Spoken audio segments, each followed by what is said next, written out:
പ്രേക്ഷകർ വളരെയേറെ പ്രതീക്ഷയോടെ കാത്തിരുന്ന ചിത്രമാണ് മമ്മൂട്ടി കമ്പനി നിർമ്മിച്ച് മമ്മൂട്ടിയും വിനായകനും പ്രധാന വേഷത്തിലെത്തിയ കളങ്കാവൽ. മമ്മൂട്ടി കമ്പനി നിർമ്മിക്കുന്ന 7ാമത്തെ ചിത്രം. ക്ലാസിക് ടച്ചും പുതുമ നിറഞ്ഞതുമാണ് മമ്മൂട്ടി കമ്പനി നിർമ്മിക്കുന്ന ഓരോ ചിത്രവും. ദക്ഷിണ തിരുവിതാംകൂറിലെ ദേവീക്ഷേത്രങ്ങളിലെ ആചാരവുമായി ബന്ധപ്പെട്ട പേരാണ് കളങ്കാവൽ. മമ്മൂട്ടിയുടെ പ്രകടനം തന്നെയാണ് ചിത്രത്തിൽ എടുത്തു പറയേണ്ടത്. പ്രതീക്ഷയ്ക്കും അപ്പുറമുള്ള പ്രകടനവുമായി മമ്മൂട്ടി നമ്മെ വിസ്മയിപ്പിക്കുന്നു. ഇത്രത്തോളം പ്രേക്ഷകരെ വെറുപ്പിക്കുന്ന ഒരു കഥാപാത്രം മമ്മൂട്ടി ചെയ്തിട്ടുണ്ടോ എന്ന് സംശയിക്കണം. ഒപ്പം വിനായകൻ്റെ അഭിനയ മികവും കൂടിയാവുമ്പോൾ ഒന്നാന്തരം ദൃശ്യവിസ്മയമാണ് പ്രേക്ഷകർക്ക് ലഭിച്ചത്. തിരക്കഥ തന്നെയാണ് ചിത്രത്തിൻ്റെ നട്ടെല്ല്.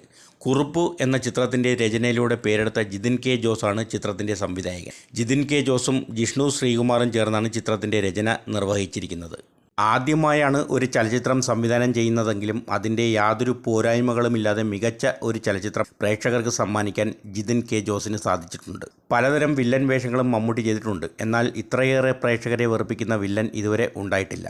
ആരോടും പ്രത്യേകിച്ച് സെൻറ്റിമെൻറ്റ്സോ കോംപ്രമൈസോ ഒന്നുമില്ലാത്ത മോഹൻ എന്ന കഥാപാത്രമായാണ് മമ്മൂട്ടി എത്തുന്നത്. 22ഓളം നായികമാരുണ്ട് ചിത്രത്തിൽ. അവരാരും തന്നെ വെറുതെ വന്നു പോകുന്നവരല്ല. എല്ലാവരും കഥയുടെ ഭാഗം തന്നെയാണ്.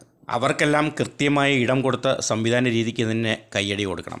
നത്ത് എന്ന ഇരട്ടപ്പേരിൽ അറിയപ്പെടുന്ന സ്പെഷ്യൽ ബ്രാഞ്ച് ഓഫീസറായ ജയകൃഷ്ണൻ ആയിട്ടാണ് വിനായകൻ എത്തുന്നത്. ഗംഭീര പ്രകടനം കൊണ്ട് കയ്യടി നേടുന്ന കഥാപാത്രം തന്നെയാണ് വിനായകൻ്റെ ജയകൃഷ്ണൻ. ഉയർന്ന സാങ്കേതിക തികവാർന്ന ചിത്രമാണ് കളങ്കാവൽ. തിയേറ്റർ എക്സ്പീരിയൻസ് ആവശ്യപ്പെടുന്ന ചിത്രം. തിയേറ്ററിൽ പോയി തന്നെ കാണേണ്ട ചലച്ചിത്രം.